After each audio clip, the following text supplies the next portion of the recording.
नमस्कार, आप देख रहे हैं भुरानी गर्ग चैनल को। और आज इस वक्त की खबर जैसलमेर से सामने आ रही है। जैसलमेर के रेगिस्तान में मिली थी इंटरनेशनल बाइकर की लाश। एक्सीडेंट मानकर दफनाया। मां भाई की कोशिशों से फिर खुला केस, करीबी निकले हत्यारे। अगस्त 2018 में भारत पाकिस्तान बॉर्डर के पास जैसलमेर के शाहगढ़ इलाके में रेसिंग कंपटीशन चल रहा था। 132 कार और बाइक राइडर हिस्सा ले रहे थे। रेसिंग के दौरान राइडर को शाहगढ़ इलाके से गुजरना था, जहां कोई रास्ता भटक जाए तो वापस राह ढूंढ पाना बेहद मुश्किल था। दूर दूर तक ना कोई गांव ठानी थी और ना ही मोबाइल नेटवर्क तो बस रेत की टीलें। 2 दिन बाद इन्हीं रेत के टीलों पर एक लाश मिली। लाश केरल से जैसलमेर आए बाइक राइडर असबाक मान की थी। पुलिस ने इसे एक्सीडेंट माना और शव दफना दिया। असबाक की मां और उसके भाई को यकीन नहीं था कि यह हादसा है। लंबी लड़ाई लड़ी और बाइक एक्सीडेंट केस की फाइल दोबारा खुलवाई। पुलिस ने नए सिरे से पूरे केस की इन्वेस्टिगेट किया। जांच के दौरान असबाक की बाइक हेलमेट से पुलिस को बड़ा सुराग मिला। इस सुराग ने साबित कर दिया कि यह हादसा नहीं, हत्या है। केरल के असबाक को बाइक राइडिंग का शौक था। उसके पास कई तरह की बाइक थी। असबाक केरल का रहने वाला था। पिता की मौत के बाद असबाक ने बेंगलुरु की एक आईटी कंपनी में जॉब शुरू किया था। परिवार में माँ, बहन और एक बहन थी। आईटी कंपनी में जॉब के दौरान उसकी मुलाकात सुमेरा परवेज से हुई थी। दोनों के बीच दोस्ती हुई, जो कुछ ही समय बाद प्यार में बदल गया। जुलाई 2012 में दोनों ने निकाह कर लिया। कुछ समय बाद दोनों के एक बेटी हुई। असबाक सऊदी अरब के नूर बैंक में जॉब करने लग गया था।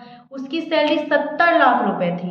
असबाक को बाइक का काफी शौक था। बाइक रेसिंग के शौक के चलते ही वह जैसलमेर आया था। असबाक और उसकी पत्नी सुमेरा दोनों ने जुलाई 2012 में लव मैरिज की थी। अगस्त 2018 में इंडियन बाजा मोटर स्पोर्ट्स डकार चैलेंज रैली में हिस्सा लेने के लिए वह दोस्तों के साथ जैसलमेर आया था। असबाक और उसके दोस्त संजय विश्वास, नीरज, साकिब और संतोष कुलधड़ा रोड स्थित एक होटल में रुके। 15 अगस्त 2018 को सभी दोस्त भारत पाकिस्तान बॉर्डर से लगते सरहद से लगते शाहगढ़ बल्ज में बाइक राइडिंग ट्रैक देखने गए। ट्रैक देखने के बाद सभी वापस लौट आए और होटल में पार्टी की। इसके बाद असबाक और उसके दोस्त 16 अगस्त को एक बार फिर उसी इलाके में राइडिंग के लिए निकले।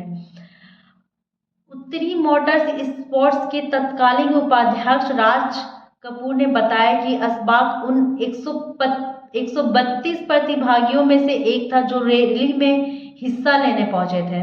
2 दिन चलने वाली इस प्रतियोगिता में बाइक और कार चालक हिस्सा ले रहे थे। प्रतियोगिता में 650 किलोमीटर की दूरी तय करनी थी।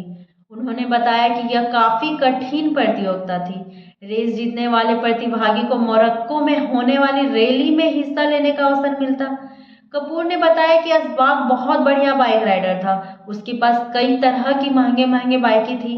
वो दुबई में भी बाइक रेस में हिस्सा लेता था। आईटी कंपनी में जॉब के दौरान असबाक की मुलाकात सुमेरा परवेज से हुई थी। शाहगढ़ टीलों का इलाका है। इस इलाके में आंधी के दौरान टीले अपनी जगह छोड़ देते हैं और कहीं और शिफ्ट हो जाते हैं। इस इलाके की शिफ्टिंग सेट ड्यूस भी कहते हैं। अखंड अढंग के कारण सभी बाइकर रास्ता भटक गए। शाम तक सभी किसी तरह होटल पहुंचे, लेकिन असबाक मोन वापस नहीं लौटा। पहले उसके दोस्तों से सोचा कि असबाक थोड़ी देर में लौट आएगा, लेकिन देर तक वह नहीं लौटा तो सबकी चिंता बढ़ गई। उन्होंने रात को ही सम थाने में असबाक की गुमशुदगी की रिपोर्ट दर्ज कराई। रात काफी होने के कारण थाने से आने के बाद सभी सो गए थे और सुबह होते ही असबाक की तलाश शुरू कर दी। पूरे दिन तलाश करने के बाद भी असबाक नहीं मिला। आखिरकार 17 अगस्त की शाम को शाहगढ़ थाना क्षेत्र में नयातला इलाके के आसपास एक शव मिलने की सूचना आई। पुलिस मौके पर पहुंची और उसके दोस्तों ने शिनाख्त कराई तो वो शव असबाक का ही था। शव के पास बाइक और हेलमेट थे। जिस जगह पर शव मिला वहां मोबाइल नेटवर्क नहीं था। जैसलमेर शहर से करीब 200 किलोमीटर दूर और भारत पाक बॉर्डर के शाहगढ़ को सबसे दूरस्थ और दुर्गम इलाका माना जाता है। यहाँ मोबाइल नेटवर्क आदि भी नहीं रहते हैं। रेगिस्तान इलाके में यदि कोई भटक जाए तो वापस रास्ता ढूंढ पाना बहुत मुश्किल साबित होता है। भूखा प्यास से आदमी की मौत भी हो सकती है। जब असबाग का शव मिला तो बहुत बुरी हालत में था। आशंका जताई गई कि शायद रेस के दौरान असबाग रास्ता भटक गया और फिर 2 दिन भूखा प्यासा रहने के कारण उसने दम तोड़ दिया। लापता होने के 2 दिन बाद असबाग की लाश रेतीले ढेरों में पड़ी मिली थी। पोस्टमार्टम में गर्दन टूटने की बात आई सामने। 18 अगस्त 2018 को थाना पुलिस ने असबाग का शव जिला मुख्यालय स्थित जवाहिर हॉस्पिटल की मोर्चरी में रखवाया।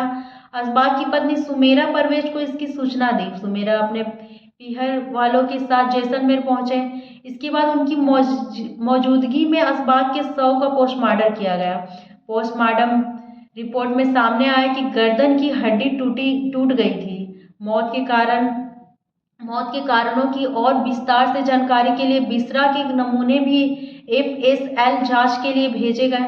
पुलिस ने आशंका जताई कि शायद अखंड अधड़ के कारण बाइक का संतुलन बिगड़ गया होगा। असबाग बाइक से उछलकर गर्दन के बल जमीन पर गिरा होगा, जिससे उसकी गर्दन की हड्डी टूट गई होगी। शव को जैसलमेर में ही दफनाने का निर्णय। असबाग की पत्नी सुमेरा परवेज, ससुर और दूसरे रिश्तेदार अब तक जैसलमेर पहुंच चुके थे।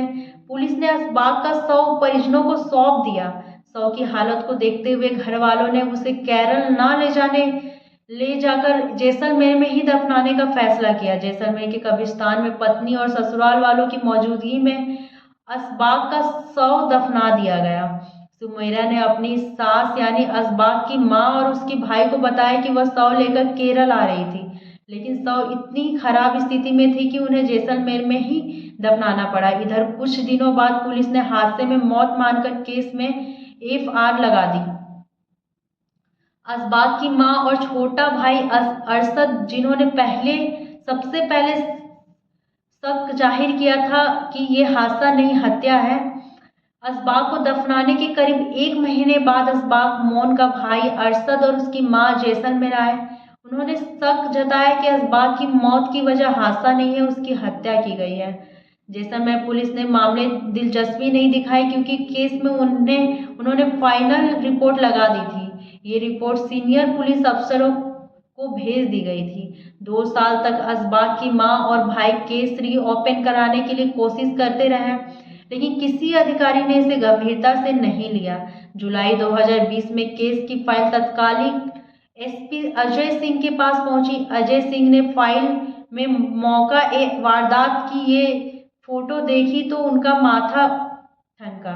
लाश मिलने की सूचना पर मौके पर पहुंची पुलिस ने असबाग की बाइक का ये फोटो क्लिक किया था। मन में सवाल उठे, अगर किसी की गर्दन हड्डी टूटी हुई हो तो वो बाइक को स्टैंड पर कैसे लगा सकता है? अपना हेलमेट बाइक पर कैसे लगा सकता है? इन्हीं सवालों के जवाब जानने के लिए केस रीओपन किया गया। दोबारा मामले की जांच में ये साबित हो गया कि असबाग की मौत हादसा नहीं हत्या थी।